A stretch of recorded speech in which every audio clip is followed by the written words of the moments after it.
白白看豪宅今天带大家来到杭州，在西溪湿地附近有一栋花园洋房，而它的屋主是从事品牌企划的刘广刘先生。现在就跟着白白的脚步去一探究竟吧。刘老师你好。你好，欢迎光临，欢迎光临。整个房子的空间是500平米，分为地上2层楼，还有地下1层楼。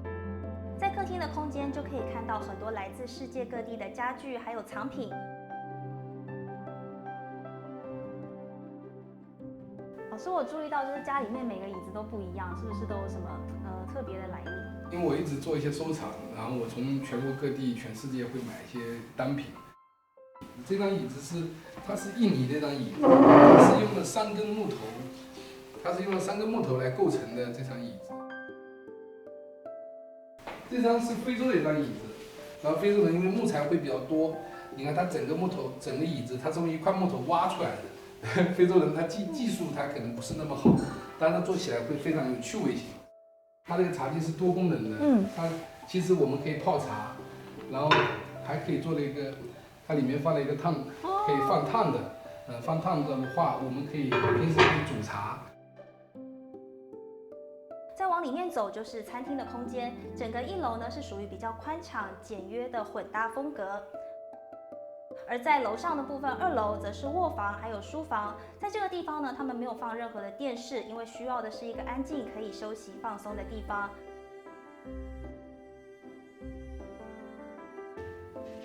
地下室的部分是刘先生最喜欢的地方，而这个地下室也是刘广老师他家里面最大的一个茶空间。因为刘老师呢，他本身不太喜欢刺眼的光线，所以特别把茶室安在了地下室。但即便如此，他还是开了一个很大的窗户，在外面做了中式的造景。而在这个空间里面很特别，一个是明，一个是暗。亮的地方是茶空间，暗的地方则是酒空间。老师，为什么这个茶空间设计的特别大？就是这2边有什么不同吗？这边是我喝茶的地方，那边是我喝酒的地方。有朋友来在那边喝酒，喝茶的时候，我想他席地而坐嘛，他可能人会比较放松。那喝酒的时候就得有桌子、有椅子那大家可以相互走动。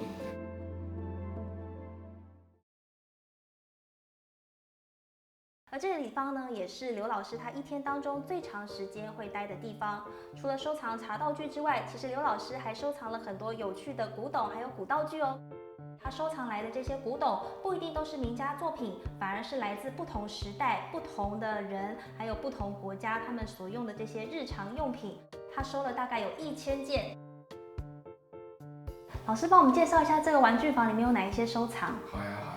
这后面这是我收藏的一些茶道具，就喝茶的道具，然后这边是一些喝酒的东西。这边是个储钱罐，这个以前放铜板的储钱罐。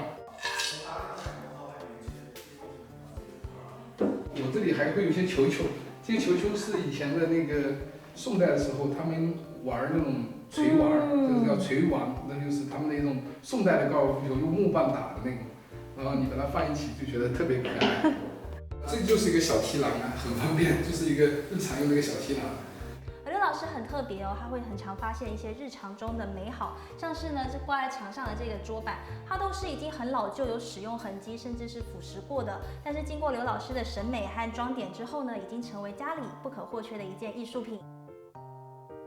老师为什么特别喜欢收藏这种日用品？这个我是从小来自于农村。看到这些东西，我觉得就会很温暖。另外，其实，我希望有一种美是可以从平常和不完整当中读出一些美来。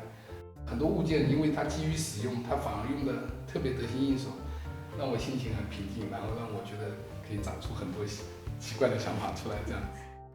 喜欢刘广老师的家吗？记得点赞收藏，让我们继续去探索更多不同的生活方式吧。